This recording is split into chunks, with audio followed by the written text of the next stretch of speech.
Hey y'all, this is Darren Van Dam, and you are watching Flick Connection, the show that connects you with the best movies to stream, and today we're going to be talking about 13 fast-paced flicks you can currently catch for free on Tubi. So if you've never used the Tubi app before, odds are it's available on whatever device you normally use to stream movies, and it is completely free. In fact, it is so free they don't even make you create an account to start watching movies. Tubi also goes for quantity over quality. That doesn't mean they don't have good movies though. They actually have a really good selection buried under heaps and heaps of garbage movies. Today we're talking about 13 fast-paced flicks currently included with Tubi. Today's video is sponsored by REQUIEM. I'll be telling you more about them later in the video, but let's go ahead and get started with my number 13 pick, Pawn Shop Chronicles. Listen, Mama,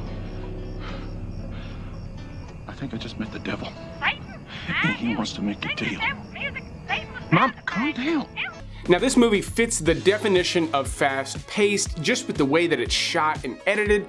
I will say though, it's my number 13 pick and it is way behind my number 12 pick in terms of quality, at least in terms of the quality of the storytelling. You'll notice Paul Walker and a bunch of other familiar faces like Vincent D'Onofrio. Brendan Fraser has a really cool role in this. Norman Reedus, Elijah Wood, Matt Dillon, and it's from the director of Running Scared, which is one of my favorite Paul Walker movies. It would easily top a list like this, but Pawn Shop Chronicles is kind of a mess of a movie. The storytelling's loose and not to the movie's benefit, alright? This is not a very well-reviewed movie, but if you generally like things like this, especially if you were a big fan of Running Scared like me, then this is a cool flick. It's just not necessarily a very good one. But with unlucky number 13 out of the way, number 12 steps up in quality of storytelling, production, everything, even concept, with Mayhem.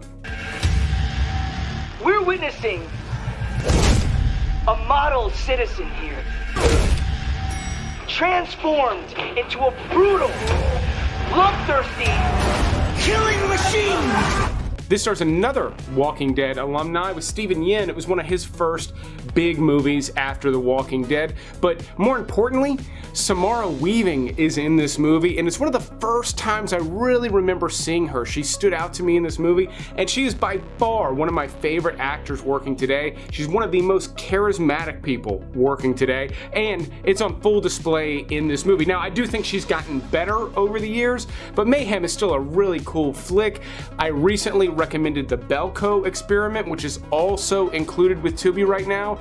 This is a very similar movie, people going nuts in an office building, but this is directed by Joe Lynch, who also did Everly, another action movie I've recommended a bunch of times. So if you're fans of anything I've talked about in that soup, then Mayhem is a really wild ride. Now it's a party! Oh my god! Yes! My next pick on this list is actually a forgotten gem from the late 90s, starring Michael Keaton as a hardened criminal in Desperate Measures. Andy Garcia also stars in this. He plays a cop who has a son with a terminal illness, and Michael Keaton's criminal character, who is behind bars, is the only viable donor. That's the basic setup, and this ends up being a pretty intense thriller, especially for something that's been forgotten with time. I will say though, compared to some of the other movies on this list, this one is a little bit more of a crowd pleaser, and that's not a bad thing in this case. This is a solid flick, but it's one that's going to be accessible to almost anyone watching. It's violent, but not too violent. It's a weird concept, but the movie itself is pretty straightforward. So if you don't like the weirder stuff I've already discussed, then Desperate Measures may be a really good pick for you. Okay, I do need to do some explaining on my next pick because, well, it wasn't panned critically. It did come out to some really mixed reviews, and while I don't love the movie, I will say there's a lot to enjoy with Life.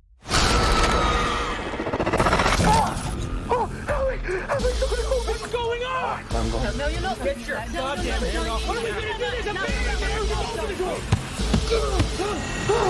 Now, there are several movies called Life. This one takes place in space and actually has a really star-studded cast. You've got Ryan Reynolds, Jake Gyllenhaal, Rebecca Ferguson, and they're all on the International Space Station when they discover a small life form capable of evolving very rapidly. So this ends up being kind of a space horror movie, and in that sense, it does fall a little bit flat. It never ends up being super scary, but there are some really intense sequences in this movie, which is why it makes this particular list, and you can have a lot of fun with it if you accept the fact that the alien is not going to be scary looking, it's more scary in its concept, and the fact that the movie doesn't quite deliver considering how much money was poured into it. That said, if this didn't have big stars in it and didn't have quite the budget and you didn't see the alien quite as much, then this could be a really excellent flick, which means there's a lot to enjoy with life. It just ends up missing the mark by a little bit. But again, with the right expectations, there's a lot to enjoy here, and this director does fast-paced so well, he's actually got another movie further up on this list. But before moving on with the rest of the movies on this list, I do want to tell you about today's sponsor, Raycon. These are my Raycon everyday earbuds. I absolutely love these things, and the everyday earbuds look, feel, and sound better than ever. Raycons come with these interchangeable little silicone tips in different sizes, so you can be sure they're going to fit your ear really snugly, so that when you're working out, doing the dishes, whatever, you know that they're not going to budge, which is really important. The earbuds themselves offer 8 hours of playtime, and then with the backup battery in the case, you get 32 hours out of a single charge. Raycon also includes 3 sound modes, pure, balanced, and a bass boosted mode, as well as noise isolation or awareness mode, which is really great for jogging or any situation where you need to be able to hear what's going on around you. But the best thing about Raycon is you get the same quality audio from other premium brands at half the price. It's a really tough deal to beat, except you can get an extra 15% off when you use my link. That link is down in the description below, or you can just go to buyraycon.com/flickconnection.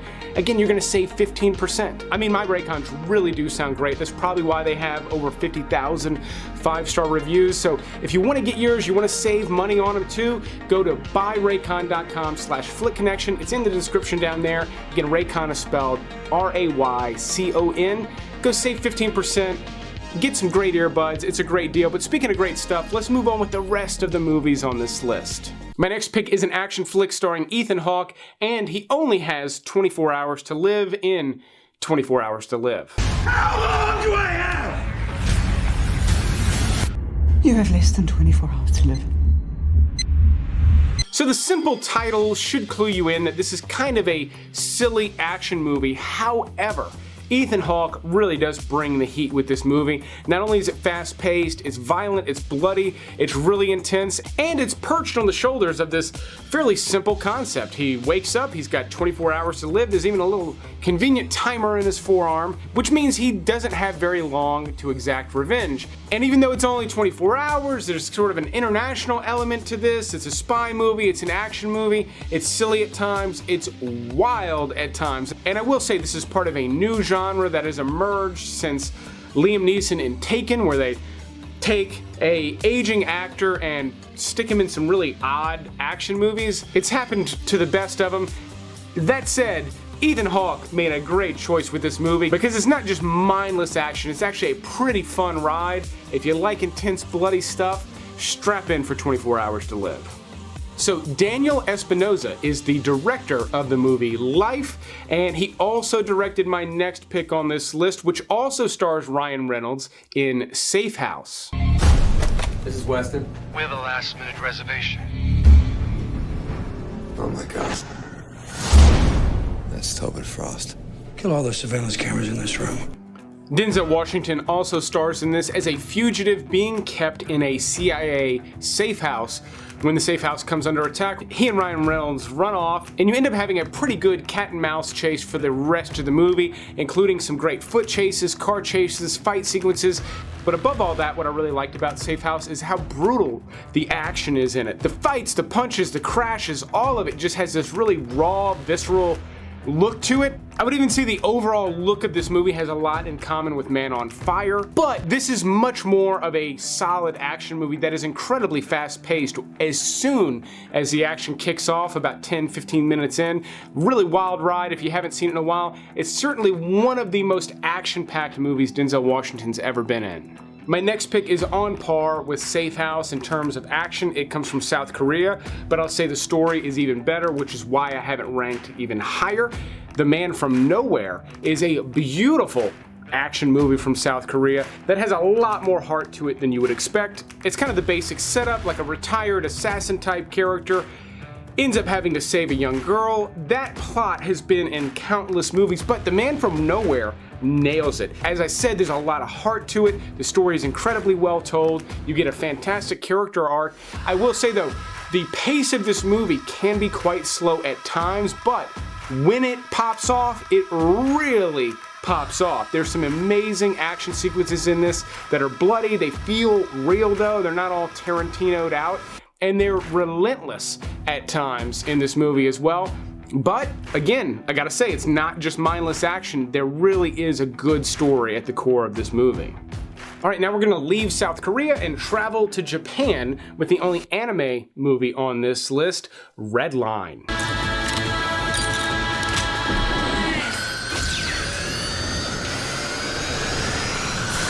Now, longtime subscribers know I don't recommend anime movies often, but when I do, they're typically ones I find to be really accessible, meaning if you've never watched an anime movie in your life, this could be a good one to start with. Redline, though, is kind of a mix between Mad Max and Guardians of the Galaxy. That's the best way I can explain it. If that rings your bell, I definitely recommend checking this out. Not only is the concept cool, where you're dealing with these races out on distant planets, but the animation style is stunning in this movie. I mean, it looks good when just two characters are talking, but when they're racing, it's high-octane, fast-paced stuff, which is why it makes the list. Again, if that Mad Max Guardians of the Galaxy comparison piques your interest, then I think you're really gonna dig this flick. Okay, my next pick has become somewhat of a cult classic in terms of fast-paced action movies, again, which is why it makes this list.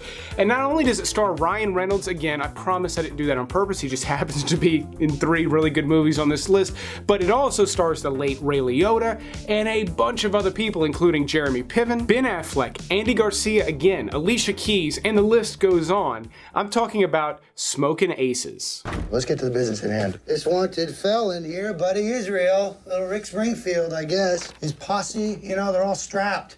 Or packing heat, whatever the phrase is. I don't know what you guys call it. Strapped down. Hey, man, that's not yours. So Smokin' Aces is directed by Joe Carnahan, who has done some great action movies, including the A-Team movie, more recently Boss Level and Cop Shop, so great pedigree in terms of action movies. Smokin' Aces happens to be my favorite, not just because of the fast-paced action though. The first half of this movie is pretty talky, but it's really entertaining stuff because you've got all these interesting characters. I failed to mention Chris Pine. It's one of the most amazing performances Chris Pine has ever given, but the basic setup is you've got a bunch of assassins trying to kill one man in a penthouse at a casino. It doesn't seem like it throughout most of the movie, but ultimately there ends up being a really good story by the time you get to the end. That said though, the whole lead up, all the interactions with all these characters is really entertaining, and then when the action kicks off, it really kicks off, and it is some wild stuff. This is a great looking movie, again with some not just fast-paced action, but some really great moments in it as well. My next pick is a sci-fi action flick that was so popular they actually turned it into a series just a few years ago. Snowpiercer is actually from the same director as Parasite, but this is a sci-fi action flick very different from anything else he's done. And I will say the basic concept doesn't make a lot of sense, so you have to kind of disregard that almost immediately, but it serves as a metaphor and everything else works really well. This takes place in a future where the world is covered in ice and all of the last living humans live on this train that has to keep moving in order to not freeze. Again, the concept is not airtight, but dismiss that, and then the metaphor that you get works really well. So you get the back half of the train is the people working in steerage, keeping everything running, and the front half are all the people living in luxury. The two sides end up clashing on this train, and it makes for some really great fireworks. Not only that, the build-up in the story becomes more and more complex and ultimately deals with some pretty heavy themes. Now, I can see why some people were maybe let down by the end of this movie, not necessarily because of the way that it ends, but because it doesn't end with this big climax. The climax kind of occurs early and then the tone changes, and I found it to be a really interesting way to end this particular story. There are some people who have made comparisons to Willy Wonka, and all that stuff's fun, but the movie itself, I think, is really solid stuff if you go into it with the right expectations. Okay, my next pick is one of the most disturbing movies ever made, and I don't know that I've ever talked about it on the channel because I honestly don't like watching it, but it is incredibly fast-paced and it's really well done, which is why it gets my number 3 pick on this list, Requiem for a Dream. Purple in the morning, blue in the afternoon, orange in the evening. Just like that. 1, 2, 3, 4. So this is probably the most famous movie directed by Darren Aronofsky. He also did Black Swan, Mother with Jennifer Lawrence. Weird, dark stuff, and Requiem for a Dream is not only his darkest movie, it's one of the darkest movies ever made. Now, there are movies with darker subject matter than people addicted to drugs, because that is what this movie is about, but the way this movie was filmed is absolutely unrelenting. Now, it's got good cinematography, amazing performances, a really killer score, but again, the way that this was shot is so upsetting and disturbing, and it gets its hooks in you and does not let you go till the end. It is a wild ride that every single movie buff on earth needs to watch once. In fact, I don't know if you can quite call yourself a movie buff if you've never seen this movie or experienced it. That said though, if you're easily disturbed, do not watch this movie. It is rough stuff, but if that piques your interest and you've never seen this movie, prepare yourself because it's gonna be stuck in your head for the better part of this year.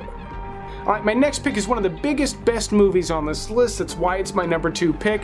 But Sicario is a still solid flick with an incredible cast, great script, and great direction. So this was actually written by Taylor Sheridan, who has gone on to create the show Yellowstone. So if you're a fan of his work, this is a must-see. This was also directed by Denis Villeneuve, who's gone on to direct movies like Arrival, Blade Runner 2049, and most recently Dune. One of the best directors working today. This is an incredible movie from him that's really well put together. It's got a lot of incredible action in it as well. But what's so great about Sicario is it's kind of this modern Western movie that again packs in action more so than dramas like this typically do. And then when you add a really sharp director on top of that, you end up with some amazing sequences, and there are several in Sicario.